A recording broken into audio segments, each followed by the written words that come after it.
Hi, this is Sheila E., and you're listening to Everything Fab Four on Salon.com. Mwah.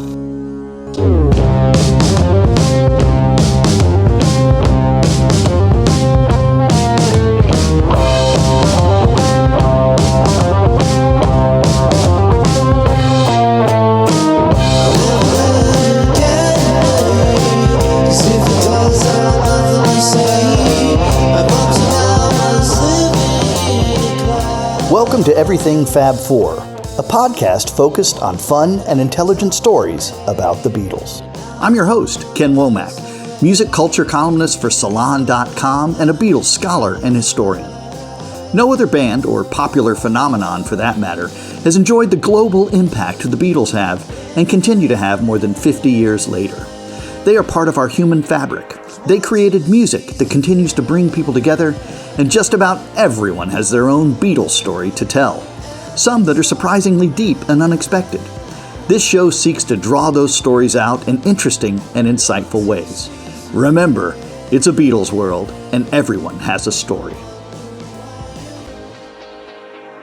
Then everywhere you went still in the 70s, you were hearing a lot of Beatles. I responded to their early period stuff back then as a child, and at some point I got a copy of the Red album, and I would only listen up until Eleanor Rigby, because Eleanor Rigby freaked me out as a kid.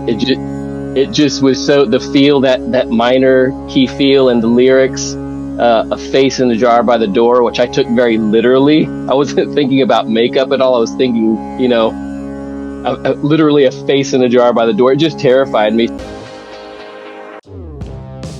Today's guests are Brian Kehew and Kevin Ryan, acclaimed American audio historians, recording engineers, producers, and writers, whose work has helped establish a definitive technical history of the Beatles' recording career. They are best known as the co-authors of Recording the Beatles. Originally published in 2006, it is an exhaustive, landmark study of the equipment, microphones, recording techniques, and studio practices that shaped the Beatles' music at Abbey Road. Kehew brings to the partnership an unusually broad career as a musician, producer, engineer, and audio historian. He is a member of the electronic synth duo, the Moog Cookbook, and has toured and performed keyboards with artists including The Who. His engineering and production credits include work with Fiona Apple, Talking Heads, and the Red Hot Chili Peppers. He also serves as the official archives historian for the Bob Moog Foundation, reflecting his long-standing commitment to the preservation and documentation of recording technology. Ryan is an audio engineer, writer, and recording historian, whose particular expertise grew from years of primary research into the history of recording studios. Before joining forces with Kehew, he spent a decade independently interviewing original Abbey Road engineers and technicians, developing a body of first-hand knowledge that became central to their subsequent work on the Beatles. Ryan also co-founded Curvebender Publishing and collaborated with photographer Henry Grossman on visually driven historical books about the Beatles. He lectures extensively on classic studio design and recording operations. Together, Kehew and Ryan founded and operate Curvebender Publishing, an independent imprint devoted to highly detailed music history books. Their work combines archival research, first-hand testimony, technical expertise, photography, and meticulous documentation. They have also presented multimedia masterclasses at Abbey Road Studios, bringing their research directly into the historic environment in which much of the Beatles' recorded legacy was created. Their publications extend beyond recording the Beatles. Curvebender's catalog includes Places I Remember, a visual history featuring more than 1,000 rare Beatles photographs by Henry Grossman, as well as George Martin, The Scores, a 3-volume collection reproducing George Martin's handwritten orchestral manuscripts, including scores associated with songs such as Yesterday and A Day in the Life, with a foreword by Paul McCartney. Kehew and Ryan's significance lies in the intersection of music history and audio technology. Rather than treating the Beatles' recordings simply as works of popular music, their research examines the machinery, people, techniques, and studio environment that made those recordings possible. In doing so, they have become important chroniclers of the technological and creative history of 20th century recording. Welcome, Brian and Kevin. I know a lot about your books, but I don't know a lot about you. And so maybe we could even begin by, discussing how you first discovered and fell in love with this band. Yeah. Yeah. You want to go first, Brian? I have to say there's a strange memory of flipping through records in some kind of department store. I grew up in Southern California in a big town called San Bernardino. It's not known for much of anything, but it's a big place. And I was downtown looking through records and I saw this record. Honestly, had no idea who these guys were. And it was the Hey Jude record. So that is an unusual Beatles thing, but they're standing there looking like hippies with hats on, and they have Mm-hmm. beards and things like that. And I guess so that if that times it to when I was a little kid who didn't know how to read yet, I just remember those people. And so that has a weird image printed on me. And it's certainly not a famous Beatles record, although a good one. That's the beginning Great of me being compilation. aware of the Beatles. What's that? It's a great compilation. I remember loving Yeah. it. Sure is. Sure So is. Brian, was this in 1970? I can't tell you because it existed from there afterward. So I was young enough not to be reading yet. So all I can tell you is I was a little kid. And so that's the only thing I can tell you what they might have been broken up for a year or two already. Just remember that was the opening salvo of like being aware of some guys who were together. And, I don't know what I was looking for in a record bin. I didn't buy records then. My parents Yeah. bought records, but I was looking at records. And then I knew the name of the Beatles and I'm sure I knew songs from the radio. So it just seeped in over the years rather than any one specific moment. But I remember that image. Very interesting. Hmm. Yeah. And on my side, I was born in 73. My parents had been in high school in the 60s and they were, first generation Beatles fans. So I grew up hearing Beatles. I mean, it just permeated everything back then. Everywhere you went still in the 70s, you were hearing a lot of Beatles, out and about in the world.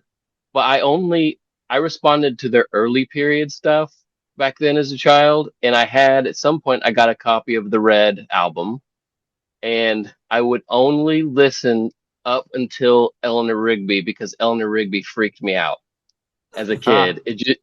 It just was so the feel that minor key feel and the lyrics, a face in a jar by the door, which I took very literally. I wasn't thinking about makeup at all. I was thinking, literally a face in a jar by the door. It just terrified me. So I didn't listen to any of their later stuff until I was late teens, and I came across a used copy of the Blue album and started listening to it, and my mind just exploded. It was when that's when I really realized, like, oh wait, there's so much more to this group, and that was really the period in their music that I responded to the most, and probably still do. It's a period where they were really pushing boundaries a lot more, and from that moment on, I just consumed everything voraciously and became a massive fan. But that was really my path into it, and then having begun working, in recording and working in studios and understanding how microphone choices and preamplifier choices and compressors and limiters affect the sound, I became, deeply curious about what equipment were the Beatles using to record with and how was it being used. And there was no real resource for that back in the 90s. Um, All we and had so, was Mark's book, look, really. yeah, that's really it. And it had some, tantalizing mentions of things. And every once in a while, you would see something mentioned in a a magazine article or something, but it was a period where I and Brian was doing the same. I know, digging through internet and bulletin boards and just trying to gather bits and pieces, and finding a little bit but coming up short, and then at some point realizing, you know there should be a book about this, and until someone else writes one, I'm going to start compiling all the data I've found and start writing a book. not knowing that Brian was doing the same thing in LA. I was in Texas at the time. Brian was in LA, and eventually we started talking to some of the same people and interviewing the same people and became aware of each other. And that's when we decided, one of our friends over in London, Brian Gibson, who worked at Abbey Road, um, he put us in touch with each other, and that's when we decided to pull all of our resources and write the book together, and that became recording the Beatles. Now, where were you working in Texas then? Uh, I was I was at the time, I had finished college and I had gotten a degree in graphic design, but I started writing and producing at local studios and just there in Houston, and I was kind of I would get called to, build out and produce a song because I dabbled in a lot of different areas and I could throw song. Now everyone has home recording studios and samples and they can build tracks out, but back then it was a little more rare. So I was getting called a lot to produce, tracks for people and to produce artists. But yeah, just studios around town there. Mhm. There's a studio called Sugar Hill Studios that I did a lot of work at. I know that one. I'm from Houston Yeah. too. Are you really? Wow. Wow. Okay. Wow. Yeah, that's where Big Bopper recorded Chantilly Lace, was Sugar Hill. So yeah, cool. I didn't know you were a Houston guy.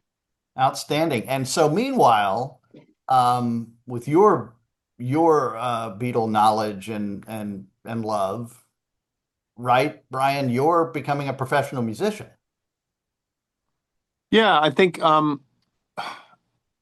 piano and guitar lessons as a kid and then kept working about it, but I never really played in bands. It just wasn't my thing. I was excited by studios, so I always at the time studied anything like Mix Magazine or whatever you could find about studios. And then, in fact, thinking about the Beatles and you're talking about the history, when I would go to record swap meets, occasionally Beatles bootlegs would pop up and I would always buy them. And so you heard them working and working still to Kevin and I is like the most cool thing. A finished mix is okay, but hearing people talking, stopping, starting, trying different drum sounds or different, that's fascinating. The process of making records is still what fascinates us. So that was it. And then, yes, I can play a bit, but I never was in bands much and still am not. And then studio stuff is the thing. And it ended up being more mixing than anything else. Although I love recording a drummer and a singer and stuff. It's more my world to take tracks and mix them. And I love that part. To me, that's the most creative thing, even though it's sort of exists. It's like being a chef, right? You get all the stuff in the kitchen. What are you going to make tonight? And it's problem solving, right? I mean, the beauty, especially of the Beatles era, is you have a vision in your mind or in your ears or wherever it is, and you're trying to solve a complex problem for which some of the tools maybe don't exist, right? I Yeah. mean, that's part of what brings us back. And actually, that's what my students love is that issue, is because they're problem solving too. They may have more tools, or at least tools that make some of these processes easier, but that's part of the excitement, right? Oh yeah, absolutely. Finding your Now, way, It's having the interesting. vision and finding your way to it. Yeah. now you did play keyboards with the Who, right? There was a brief period where the I was their keyboard tech, still am when they tour for many years, but the keyboard player had to leave because his wife was passing away. And they literally had no time. And they said, "You can play keyboards." I'm like, "Yeah, I can play a little bit." They said, "We don't need a lot, but can you fill in for him while he's gone?" So I would play a few songs each show where they needed the keyboards, and that was it. So it wasn't like an audition or anything about being good. It was about, we don't have time and you get to do it. It was great. But that's a high point in some Yeah. weird ways, but very uncomfortable for me Oh, really? because it's being picked to do. No, I'm not very good at it. That's Yo, number one. you nailed it though. So many You did great. there's very simple keyboard parts in a rock band, and I think that that's a fascinating thing. You can be Johnny Ramone and be in one of the greatest bands of all time. Can Johnny Ramone be in any other group? Can he even be in the Smithereens? Could he be in the Smiths? He could not. So you can be a rock musician and just nail it without having a lot of stuff. But I do know the professionals, and the professionals are not even anything compared to the wizards. And we've had like the guy who was in the Who was by far their best musician. Rabbit Bundrick is a wizard. And so just being aware of that. It's like, it's good to be able to show up and get the job done. I can bang a nail into a board, but I'm not that kind of thing. However, nice job. And just 2 weeks ago, we did it again because the Who had a private rehearsal just for no reason in London.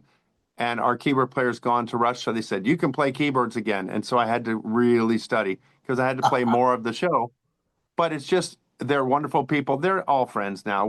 It's been 20 plus years, so we get along. And it's not a lot expected of the person that plays keyboards in the Who is not that important. So it's easy. Well, that's wonderful. I just, I've been a follower of the books that you fellows have authored now for a long time. And I remember seeing that detail and thinking, wow, this just gets cooler and cooler. Um, Well, so I'm going to stay I in mean, that space. book stuff is fascinating because we work for years together and alone. Kevin and I have an interesting work relationship because it's so good. He has incredible details. I have connections and access. We have all these kind of different skills that meet in the middle. We speak a language that almost nobody in our world speaks. So when we hang out together, it's like brothers because we know the same things and we have the same inside jokes for 20 some years, That's 25. right. And and but we do something like this recent project is well over a decade of us doing stuff that no one even knows we're doing. They might hear about it, or when Mark Lewison's doing his 15, 20 years per book, it's very strange to be that isolated and no one knows what's happening. And then suddenly it's a thing. But in some ways, like I was just watching some of the video clips we made, and I'm like, oh, yeah, we did that 11 years ago, a long time ago for us. And we're Yeah. almost, I'm not saying it's old to us, but it's very familiar. Of course. And it's Well, brand spanking new to everybody else. I was Yeah. opening up my USB, Oh Yeah. yeah. There which you you go. guys know so well, and excited. And by the way, it's fantastic. It will be used in my courses come September, Great. 11, 12, Can you September explain to people 14th. what that I USB will. is? I will. Well, Yeah.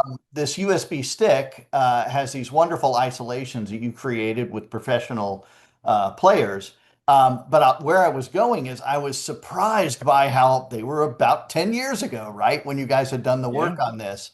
Um, how long did it take to create recording the Beatles, which, you know, frankly, along with Mark Lewison's book on the Beatles recording sessions, changed my life. I mean, it suddenly gave me a window into a language I didn't speak at all.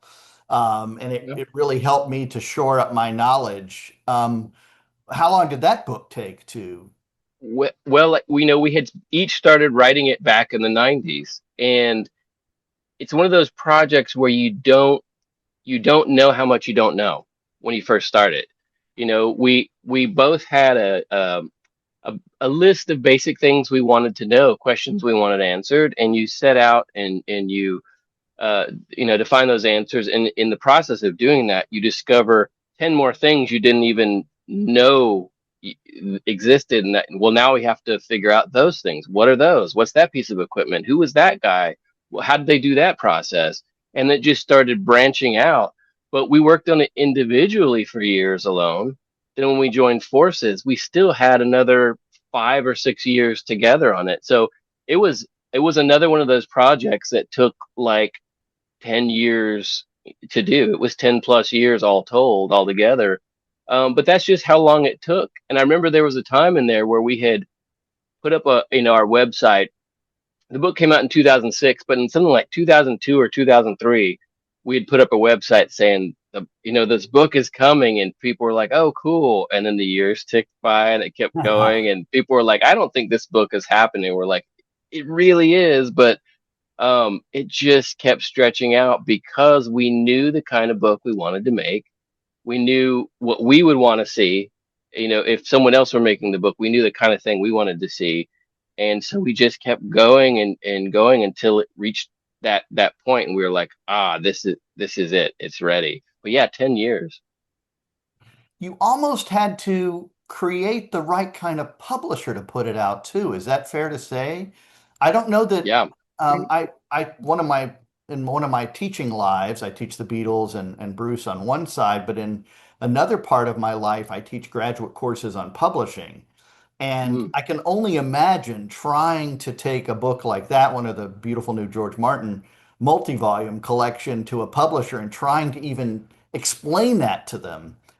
You almost We had to had, definitely started with the normal process of, well, we didn't have a book agent, but we knew we had a book that would be interesting. And we went to Miller Freeman, Hal Leonard, those are the biggest music publishers, and Little Brown and some of the educational companies, and just sent them a pitch and said, here's our book. And they were all interested. They all wanted the book, but they all wanted to cut the arms and legs off it.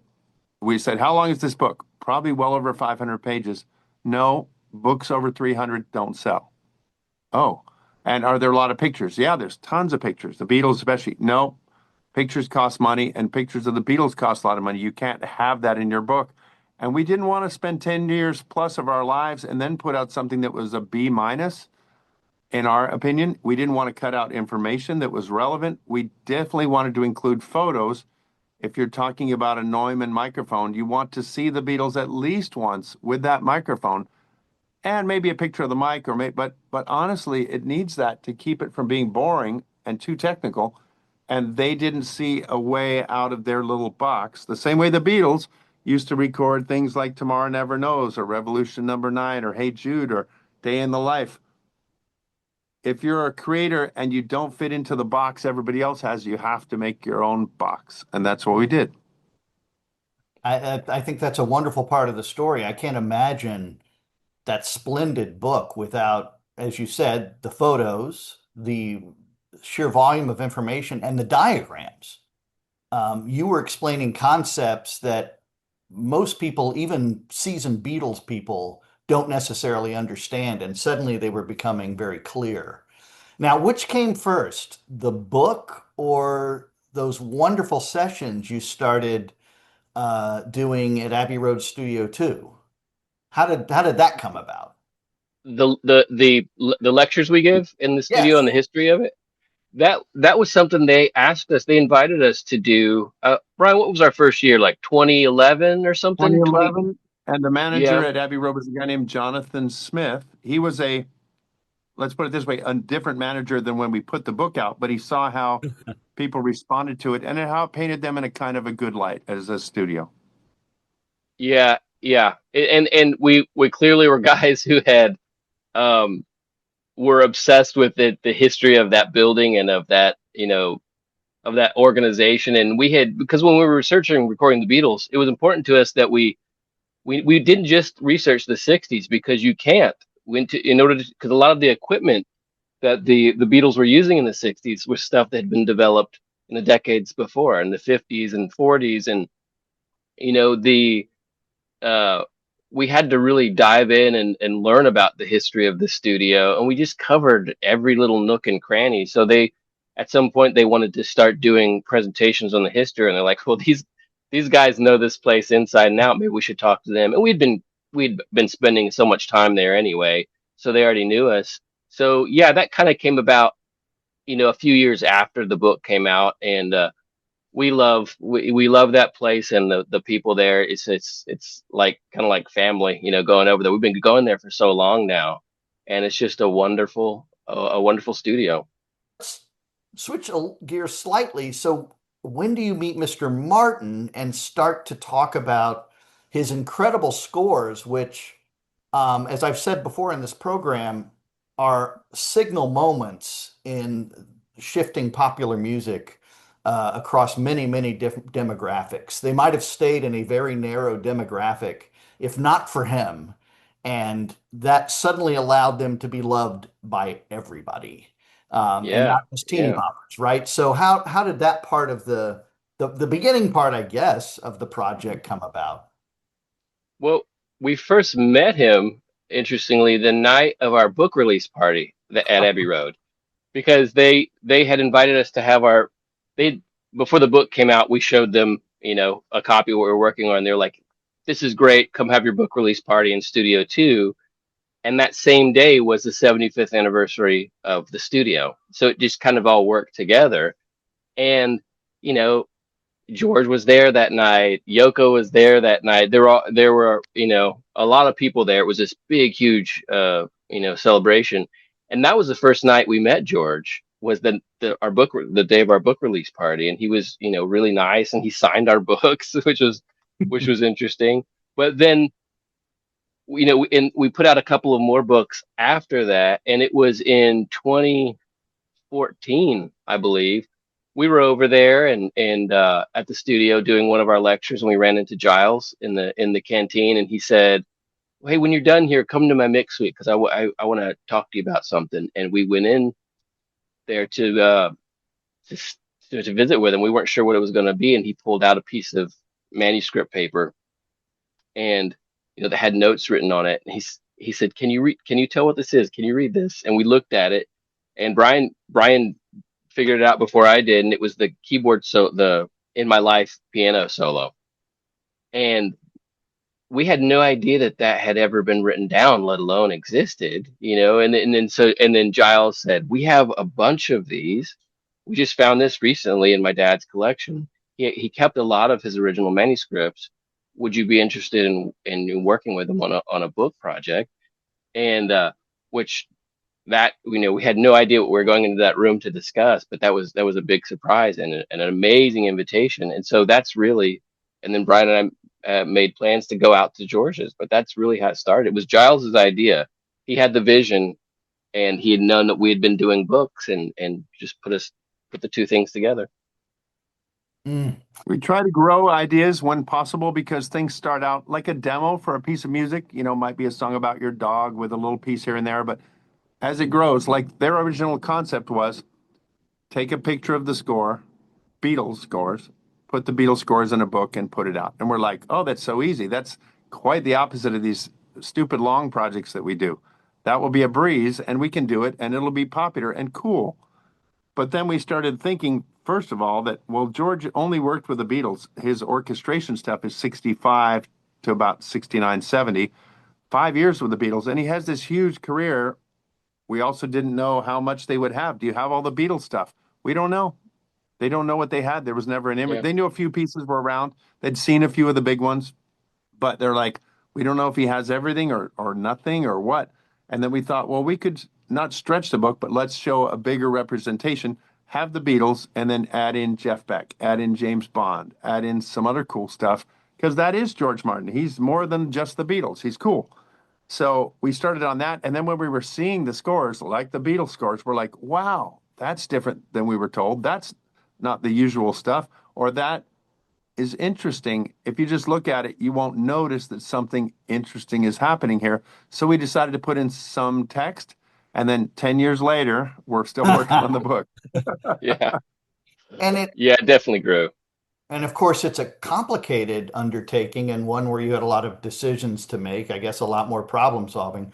One of my favorite parts is the size of the book is perfect because it's representing the size, as a person who's played in orchestras, it's representing the size of the sheet music, right? You don't Yes. want that to be something small and indecipherable. It needs to look like the kind of materials that they would have worked with. To summarize Y- quickly, when George is standing in front of an orchestra, he needs to see all the parts. And Exactly. so there's strings here, woodwinds there, brass there, maybe percussion, maybe something else, but all the parts have to be on the page. So you're working from left to right, the notes go that way.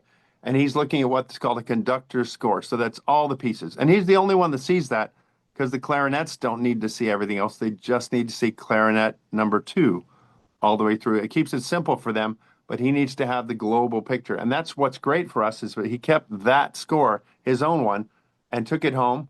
And then therefore we can see the whole piece. But as you said, to fit it on a page, it has to be really tall. It's much bigger than a regular piece of paper.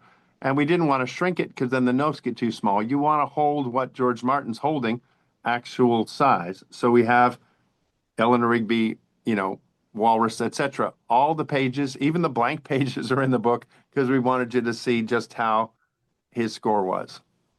Yeah, it's we wanted you to be to we kind of wanted to recreate the feeling we had when we're at George's house, looking through his archive and picking up the score, and being able to flip through every page, we wanted to, as much as possible, recreate that for the reader. So it's a one-to-one reproduction, the entire artifact, like Brian said, every blank page, and just so people understand what these pages are. When George would have to write a piece for the Beatles, or and any other artist he was working with, he would sit at home next to his piano, and he would come up with the parts in his head, work them out on the piano, write them down, write out the whole thing. He had no way of doing a mock up because there are no samples or anything. He was hearing it all in his head, putting it on the page, and then going into the studio and trusting that his vision would be largely correct. And they would go into the studio, they would record that part. He would make some changes, but then after the session, he would take home that original manuscript. Sometimes, if he thought it was cool or important for some reason, he would take it home. And then that's why this stack of pages grew up over the years. But it is interesting. I mean, one of the amazing things about him is that the score that he walked into the studio with is pretty close to what made it on the final record. I mean, it's really close. He was really good, but there are places in there where he would have to adjust things. He'd go, "Oh no, I thought that was going to sound good. Actually, let's change it. You scratch that. Let's change that to this. You play this part. Let's get rid of that part." And also, he would. And this is, one of the great things about George. He had no problem uh, getting rid of parts that he wrote altogether. Just like going, we don't even need that in this section. Yeah, I spent time writing this, but we don't need it. It doesn't serve the song. And he would pull it out because there was no ego with him about it. It was like, is the song better with this or without it? If the answer is without it, let's pull it out. And you see that quite a bit in his scores. But the scores, like Brian said, one of the great things about them is they show you these things that he was originally thinking, or his original vision for the piece that got changed. And we, without these documents, would never know what he had originally intended or what he was originally envisioning, because all we got was the altered version. So it's just a unique source of information. One of my friends came to one of our talks. We've been doing some at Abbey Road. We did some in Hollywood last week. But he said, I wasn't going to buy this book because I don't read music. And that's pretty common in rock and pop. Most people aren't trained to read music anymore, but they do know what G minor is, and they do know what a seventh is or a root note. And that's mostly what we talk about in the book. We tried to make it explainable for people that don't read music. And so if you look at I Am the Walrus, this part goes up, this part goes down. This part waits a while, then comes in. It's not so hard. It's actually pretty easy stuff. So, yes, it can be complicated, but George is writing pretty straightforward stuff, and we're not going deep into the weeds on it. We are explaining it accurately. This is a minor chord and a sixth chord, and it resolves down to the tonic or something. But most things are explained in the book, so it's not like you can't figure it out any more than talking about a compressor. You don't have to be an engineer, a technical engineer with resistors and wires to understand a compressor and how it works. So when we talk about oboes and bassoons, you don't have to play one or even read the notes. You go through the part and realize that they're playing in thirds, and then they wait, and then they come in doubling the part of the cellos. Every musician can understand that. Yeah, I read when I flipped through the book the first time, that was my first question was, can someone enjoy this who's a layperson? And like your magisterial recording the Beatles, this book is the kind of book that I think does the most important thing that any book about music can do, and that is it sends you off to listen to the tracks and to think about what you just read, and so you can hear it for yourself. And because what would our books mean, right, if we weren't writing them to celebrate the music and send our readers slash listeners back to the original artifact? And your work does that Yeah. so very well. We Well, have I to think give credit to all the people. Go ahead.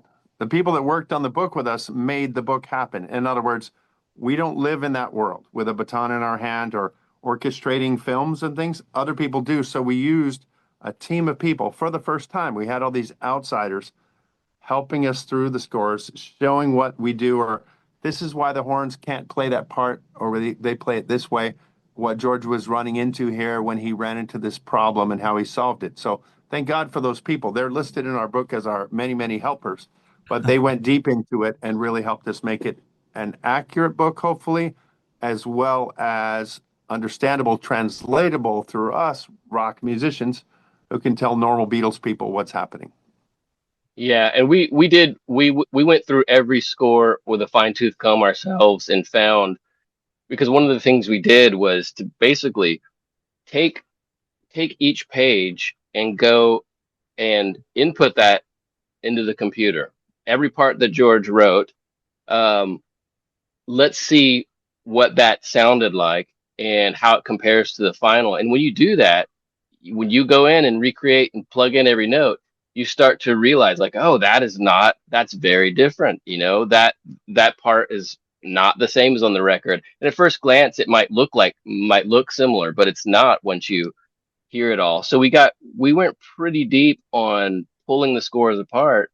But I think to get back to one thing you'd said about, it making you go back and listen to the music. It's one of the things that hopefully the book will do for some people is, if you don't know, if you're not familiar with written music, and if looking at one of those pages is daunting at first, knowing the Beatles music really well and being able to listen to the music and then look at the page it's an easy way, it's an easy entry point into learning about music. Because so yesterday very well, you know how that sounds. Well, here looking at the page, you can see this very familiar part that you can see how it moves across the page, and it's very helpful for illustrating basic concepts about music, and it makes it less scary and it makes it less daunting when you can approach this written music for a piece that you know so well, that you know inside and out. It just makes it very accessible. And we had talked with George about there being an educational component to the book and about it being a learning experience for people, and he was all on board with that because he was very, that was something he was passionate about anyway, spreading music education. And I think hopefully those chapters have a good bit of that component in there where it does help. It helps introduce you to concepts that would otherwise be a bit impenetrable. Everything Fab Four is presented by Salon.com, the premier news, politics, innovation, and arts website. For more information, visit everythingfab4.com, where you can learn more about our podcast and my latest Beatles-related book, Living the Beatles Legend, The Untold Story of Mal Evans. The Everything Fab Four theme song, Seize the Day, is provided courtesy of Black Rabbit, the high-octane Beatles cover band, an innovative psychedelic rock project from Rockaway Beach, Queens in New York City. Like what you heard today on Everything Fab Four? Be sure to subscribe, give us a rating, and recommend the show to your friends. Plus, you can follow us on Facebook and Twitter at EF4 Podcast. Distributed by Salon.com, Everything Fab Four is a Wonderwall production. Remember, it's a Beatles world, and everyone has a story.